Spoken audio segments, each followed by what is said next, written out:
정확한 정보 전달, 엄정한 권력 감시, 공익적인 의제 설정, 그리고 국민과 권력을 소통시키는 역할을 하는 게 바로 미디어죠. 미디어 역할인데요. 오늘은 고발뉴스 미디어 전문 기자인 민동기 기자와 함께 우리 언론의 오보와 정정 보도에 대해서 짚어보는 시간을 가지려고 합니다. 민 기자님 안녕하세요. 안녕하십니까. 네, 지난번에도 아주 강하게 짚어주셔가지고 자, 임팩트가 있었다는 얘기가 많았는데요. 자, 오늘은 오보 얘기를 하겠습니다. 항상 그런 건 아니지만 언론사가 오보를 내기도 하잖아요. 그렇죠. 어쩔 수 없는 건데요. 자, 오보를 크게 냈는데 정작 정정 보도를 보면 아주 작거나 없거나 이런 게 많아요. 왜 그렇습니까? 관행처럼 그런 게 이제 굳어졌기 때문인데요. 부끄러워서 그래요? 뭐 그런 측면도 있는 것 같아요. 네. 실수를 이제 남에게 크게 내보이고 싶지 않은 뭐 그런 태도와도 관련이 있다고 보는데, 근데 문제는 잘못된 보도, 오보, 팩트가 잘못된 이런 부분에 대해서는 사실 기자나 언론이 완벽하지 않기 때문에 오보는 날 수도 있거든요. 그렇죠. 뭐 오보를 안 낸다는 게 이상한 거죠. 그렇죠. 사실은. 근데 이제 오보가 발생을 했을 때 언론들이 대처하는 방식이 이제 문제인데요. 사과할 건 사과를 하고 재발 방지책을 마련하고 뭐 이렇게 하는 게 뭐 상식적인 그런 절차 아니겠습니까? 근데 언론이 그렇게 하고 있느냐? 그런 자세와는 좀 거리가 멀다. 이래서 이제 논란이 제기가 되고 있습니다. 그렇군요. 가장 최근 사례가 최근 사례 몇 개 짚어주세요. 어제부터 지금까지 이게 핫한 그런 사례인데요. 중앙일보가 어제 명절 파업 어머니 대신 3대 독자 차례상 첫 도전기. 제 기사 제목 상당히 좋은데 이게 오보였군요. 근데 이게 기사가 문제가 있었습니까? 이게 오보까지는 아니지만 상당히 좀 문제가 있었는데요. 어떤 측면에서요? 그러니까 제목에서 딱 느껴지시겠지만 3대 독자의 첫 차례상 도전기입니다. 그러니까 기자가 직접 체험한 그런 명절 체험기라고 보시면 되는데 이 기사를 왜 썼느냐면요. 기사에 이렇게 나와 있습니다. 그러니까 어머니께서 맞벌이를 하고도 20년 넘게 차례 제사상을 차려오셨는데 지난해 갑자기 더 이상 차례상을 차리고 싶지 않다면서 명절 파업을 선언을 했고 그래서 그동안의 어머니 고충을 좀 이해하고 싶어서 올해 명절 음식은 기자 본인이 직접 만들어 보기로 했다. 취지 괜찮은데요? 취지는 굉장히 좋습니다. 근데 문제는 기사가 독자들이 모르게 계속 바뀌었다는 점입니다. 어떻게 바뀝니까? 지금 기사는 이렇게 되어 있거든요.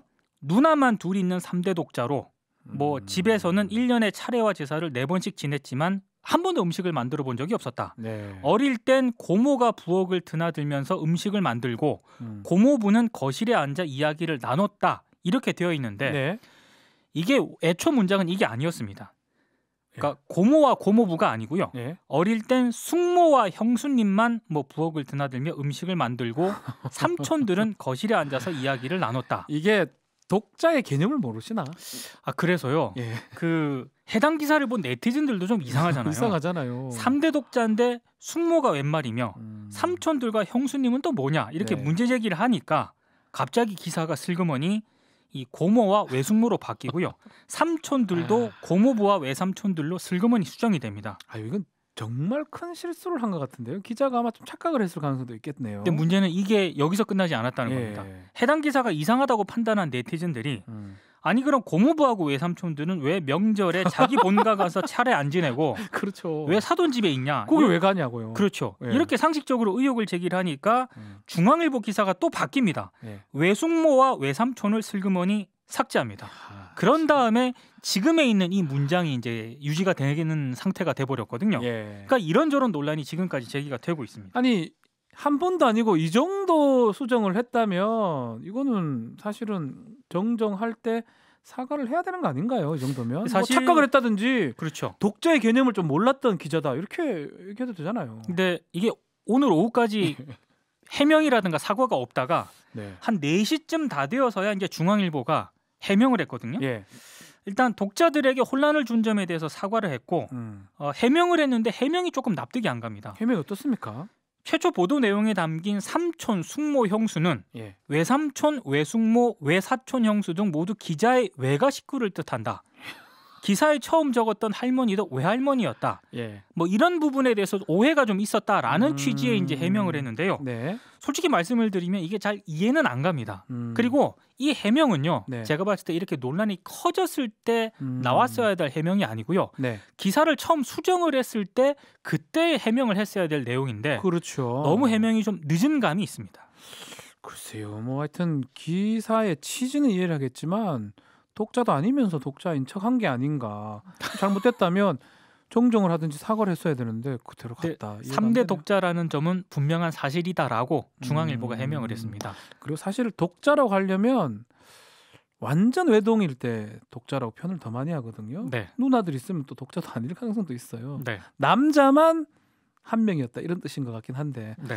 하여튼 뭐 뭔가 딱 떨어지진 않는 것 같습니다. 근데 이제 중앙일보가 이렇게 네. 좀 비판을 받는 이유가요. 네. 이 사건 이전에 홍석천 오보 논란이 있었거든요. 맞습니다. 이건 문제가 크게 됐었죠. 이게 이제 이데일리와 인터뷰를 했는데 네. 홍석천 씨의 이태원 가게 두 곳이 문을 닫은 이유에 대해서 뭐 임대료 폭등이라든가 네. 거리 특색이 없어졌다라든가 이런 여러 가지 이유를 들었거든요. 홍석천 네. 씨가 인터뷰를 하면서. 그렇죠. 그래서 그런 기사 취지가 이데일리 인터뷰 내용에는 제대로 반영이 됐습니다.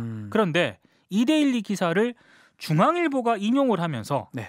최저임금 때문에 홍석천 씨가 가게 두 곳에 문을 닫았다라는 제목을 달았고요. 그 안에 있는 한 부분만 딱 떼서 제목을 달았죠. 전형적인 이거는 왜곡될 수 있는 그런 여지가 있는 기사인 거죠. 저도 개인적으로 홍석천 씨를 아는데 네. 상당히 좀 화가 난 것 같아요. 그래서 그때 홍석천 씨가 이례적으로 중앙일보 기사를 비판했었어요. 그러니까 이제 페이스북이라든가 그렇죠. SNS를 통해서 중앙일보 이 기자를 비판을 했는데요. 네.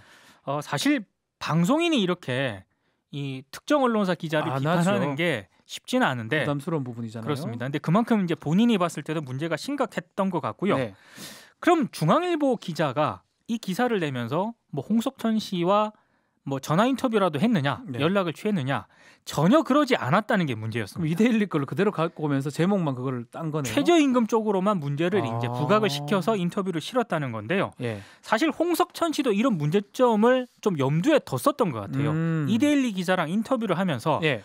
혹시 기사 제목을 뽑을 때 최저임금 쪽에 초점을 맞추지 말아달라라고 얘기를 했고 얘기도 했고요. 이데일리 기자는 그건 당연하다 이렇게 얘기를 했을 정도였거든요. 네. 그런데 정작 인터뷰를 하지 않았던 이 중앙일보를 비롯한 조선일보, 동아일보 기자들은 최저임금 쪽에 제목을 맞춰서 이렇게 보도를 하는 이런 좀 불상사가 발생을 한 겁니다. 그럼 이거는 정정하고 중앙일보가 사과까지 해야 되는 거 아닌가 저는 이렇게 저도 그렇게 생각을 하는데 예. 사과는 하긴 했어요. 그런데 지면이라든가 인터넷을 통해 한 게 아니고요. 네.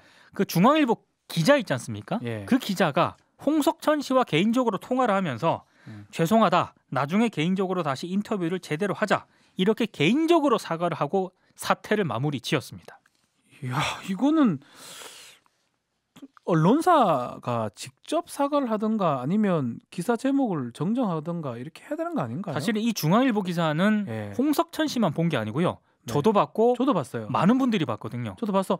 의아해서 이데일리를 다시 보니까 아닌데 취지가 그렇죠. 바뀌었네 이런 느낌이 들었었거든요. 네. 그래서 독자들에게 사과를 하는 차원에서라도 저는 정확하게 정정을 하고 해명을 해야 된다라고 보는데 네. 지면이라든가 인터넷을 통해서 사과를 하진 않았고 기자 개인이 홍석천 씨에게 사과를 하고 사태가 마무리된 게 다거든요. 네. 물론 처음에 그 최저임금으로 뽑은 제목 있지 않습니까? 그거는 제목을 수정을 했습니다. 근데 이제 그걸 수정을 한 게 중요한 게 아니고 왜 이런 제목을 달았는지 그렇죠. 독자들에게 최소한 설명을 해주는 게 온당한데 네. 그런 과정이 생략됐다는 게 가장 큰 문제점인 것 같습니다.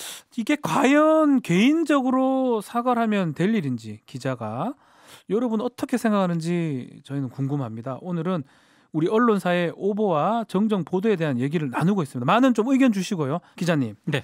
조금 전에 그 홍석천 씨 오보 관련된 얘기를 나눴었는데 이 기사를 중앙일보만 인용했었나요? 많은 언론 기관에서 인용하지 않았나요? 인용을 했는데 예. 문제가 됐던 매체는 이제 중앙일보하고요. 네. 조선일보하고 동아일보입니다. 조중동인가요? 네. 예. 조선일보하고 동아일보도 역시 이데일리 기사를 인용을 하면서 네. 최저임금 쪽에 또 제목을 맞춰가지고 그렇게 제목을 뽑았거든요. 예. 그러니까 아무래도 논란이 이제 중앙일보 기사와 같이 논란이 제기될 수밖에 없었는데요. 네. 근데 조선일보와 동아일보 역시 모두 정정 보도나 사과는 없었습니다. 홍석천 씨가 이제 중앙일보 기사를 비판을 한 이후에 네.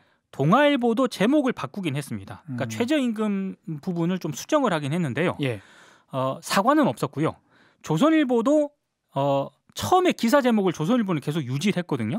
그러다가 어느 순간 갑자기 기사가 사라졌습니다. 그러니까 애초 기사를 검색을 해보면 해당 기사 링크를 찾을 수 없다 이런 메시지가 나오는 걸로 봐서 해당 기사를 삭제한 것으로 그렇게 추정이 되고 있습니다. 다 정정 없이 그대로 삭제를 했다는 거네요. 그러면? 그렇습니다. 네.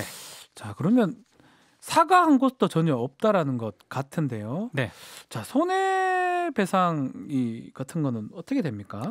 사실 이 정도 사안 같은 경우에는 뭐 홍석천 씨가 본인이 피해를 봤기 때문에 뭐 민사상 소송을 제기한다거나 한다면 뭐 소송이 진행이 될 수는 있겠지만 사실 그러기는 쉽지 않거든요. 하지는 않겠죠 아마도. 언론사를 상대로 방송인이 이렇게 소송을 제기한다는 것 자체가 상당히 어려운 일인데 최근에 언론계에 사건 하나가 있었습니다. 어떤 거죠? 디지털 조선일보가 홍가희 씨의 명예를 훼손을 해서 무려 6천만 원을 손해배상해야 한다 이런 판결이 내려졌는데요. 맞습니다. 개인이 언론기관을 상대로 했던 뭐 금액 중에 가장 커 보이는 금액이에요. 저도 그렇습니다. 재판하지만. 네. 서울중앙지법이 지난 1월 24일 내린 판결인데 그 세월호 참사가 발생했을 때 홍가희 씨가 해경의 구조 활동을 좀 비판적으로 인터뷰를 했습니다.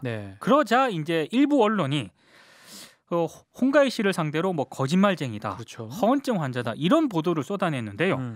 그 보도를 쏟아낸 곳 중에 하나가 디지털 조선일보였습니다. 특히 디지털 조선일보 같은 경우에는 2014년 세월호 참사 직후 홍가희 씨에 대해서 뭐 유명 운동 선수의 애인 행세를 하고 다닌다 이런 보도도 이제 인용 보도를 하기도 했는데요. 무려 인터넷 기사만 27건을 보도를 했거든요. 그런데 서울중앙지법이 이 27건의 기사가 대부분 허위다 이렇게 판결을 내린 겁니다. 개인이 언론기관을 상대로 손해배상 청구 중에 가장 큰 금액이 아닌가 아주 이례적인 판결로 보이는데요. 이 정도 판결이 나왔으면 아마 디지털 조선일보 측에서 정정 보도를 해야 될 것 같은데요. 아직까지는 정정 보도를 안 하고 있습니다. 근데 조선일보 쪽에서요 판결이 나기 전에 홍가희 씨에게 500만 원의 합의를 하자 이렇게 또 제안을 했다고 하는데요. 이 내용은 홍가희 씨가 자신의 페이스북에서 직접 밝히면서 이제 공개가 됐습니다. 근데 사실은 방금 말씀도 하셨지만 저는 이게 재판 판결로 내려진 사안 아닙니까? 그러면 어떤 공적인 책임을 인정하기 이전에 이 정도 상황이 됐으면은 저는 인간적인 어떤 그런 도리 차원에서 미안하다 우리가 잘못한 것 같다라는 정도의 언론사 반응은 있어야 된다라고 보거든요. 그런데 아직까지는 정정 보도도 없고 사과도 없는 그런 상황입니다. 기사 자체가 전혀 없다라는 거네요. 그렇습니다. 참. 이거는 그러면 보도는 좀 했나요? 이렇게 사실 재판이 됐다. 홍가희 씨가 뭐 어쨌든 간에 6천만 원의 손해배상금을 받게 됐다. 이런 보도도 없었나요? 혹시? 사실 제가 더 이상한 대목은 그 부분인데요. 2014년에 디지털 조선일보를 제외하고서라도 홍가희 죽이기라고 할 만큼 홍가희 씨와 관련된 무차별적인 보도가 많았거든요. 근데 지금 재판부가 어찌됐든 홍가희 씨에 대해서 손을 들어주는 거 아니겠습니까? 그러면 저는 그때 언론 보도를 했던 매체나 기자라면 사실은 어떤 자성이라든가 반성 차원에서라도 홍가희 씨 승소 기사를 저는 실어야 한다고 생각을 합니다. 그렇죠. 실는 게 맞겠죠. 그렇습니다. 사실은 이게 국가의 폭력과 언론의 일방적인 보도가 이게 결합이 됐을 때 한 개인의 인권을 얼마나 무참히 짓밟을 수 있는가를 상징적으로 보여준 그런 사건이라고 보는데 상당수 언론이 외면을 하거나 침묵을 지키고 있거든요. 홍가희 씨 본인이요 페이스북에서 판결문을 다 공개를 했습니다. 저도 봤습니다. 이 정도 되면은 기자들이 기사 쓰기 굉장히 좋은 환경인데 기사를 쓴 언론이 별로 없습니다. 거의 없지요. 그렇습니다. 자, 앞서 홍석천 씨 오보 논란도 그렇고 좀 홍가희 씨 부분도 마찬가지고 언론들이 오보에 대해서 왜 이렇게 정정 보도하는데 소극적일까요? 사실 지금까지 오보를 작게 처리를 하더라도 이걸 문제 삼는 뭐 독자라든가 이런 분들이 없었기 때문에 일종의 관행처럼 굳어져 왔다고 생각을 하는데요. 일면 기사가 대형 오보가 나더라도요. 정정 기사는 저 뒷면 하단에 아주 작게. 이렇게 보일락말락 실리는 경우가 많거든요. 예. 이런 식으로 하다 보니까 뭐 오보가 나더라도 대충 사과하고 넘어가면 된다라는 어떤 그런 인식이 언론사 기자들에게 좀 심어진 측면이 있지 않나 이런 생각이 들고요. 예. 사실 우리 언론이 오보를 가장 많이 내는 분야 가운데 하나가 북한 관련 뉴스입니다. 많이 틀려요, 거기는. 네. 특히 조선일보 같은 경우에는 현송호 총살이라는 그런 보도 좀 살아있잖아요, 그죠? 지금 검색해도 나오거든요. 단독이라는 타이틀까지 여전히 달려 있는데 사과 정정 없습니다. 예, 이게 가장 큰 문제라고 생각이 됩니다. 현송월이 이거 보다가 얘기 안 해서 그러는 걸 수도 있겠지만 왜냐하면 북한 쪽에서는 오보가 나더라도 한국 언론에 대해서 문제 제기를 할 수 있는 그런 방법이 없거든요. 그렇군요. 그러다 보니까 오보가 특히 많이 양산이 되는 분야입니다. 자, 오보를 내고도 정적이나 사과에 소극적이라면 결국은 국민들 아니면 독자라든지 시청자 입장에서는 아주 언론을 좀 신뢰하지 않을 가능성이 높거든요. 이건 큰 문제 아닌가요? 그러니까 사실은 저는 기자들한테 좀 당부의 말씀을 좀 드리고 싶은데요. 과거에는 그래도 지금보다 언론에 대한 신뢰도가 있었거든요. 그래서 뭐 오보가 나고 대충 넘어가더라도 이게 별 문제가 안 됐습니다. 그런데 지금은 언론 하면 동등어가 있잖아요. 기레기라는 그런 단어. 기레기라고. 그 정도로 언론에 대한 신뢰도가 굉장히 낮은 그런 상태거든요. 그런데 이렇게 언론에 대한 신뢰도가 낮은 상태에서 오보가 발생을 했는데도 사과나 정정 없이 그냥 대충 넘어간다. 독자들이 무슨 생각을 하게 되겠습니까? 저는 언론에 대한 신뢰도는 더 바닥을 칠 수밖에 없다고 생각을 하는데요. 사실 언론은 정치권이라든가 다른 분야에 대해서는 순도 100% 윤리의식을 요구를 하거든요. 맞습니다. 기사나 사설, 칼럼을 통해서. 그런데 언론이 오보에 대해서 자신들은 안 그렇고 대충 넘어가면 그 독자들이 언론 당신들이나 잘해라 이렇게 이제 힐난하지 않겠습니까? 그래서 저는 아직도 늦지 않았다고 생각을 하거든요. 홍석천 씨 오보 논란 그리고 홍과일 씨 관련 보도 있지 않습니까? 해당 매체들 잘못한 보도가 있다면은 지금이라도 사과를 하는 게 독자들에 대한 최소한의 예의다 이렇게 생각을 합니다. 네, 우리 속담에 이런 말이 있어요. 나는 바람풍 해도 나는 바람풍 해라. 스스로는 기본도 지키지 못하면서 남에게만 엄격한 잣대를 들이는 우리 언론을 두고 하는 말이 아닌가 저는 이런 생각이 드네요. 지금까지 민동기 고발뉴스 미디어 전문 기자와 함께했습니다. 감사합니다. 고맙습니다. 박지훈의 세계는 그리고 우리는 박지훈의 세계는 그리고 우리는 모두를 위한 쉽고 맛있는 시사 MBC가 드리는 저녁 시사 세계는 그리고 우리는 평일 저녁 6시부터 8시까지 박지훈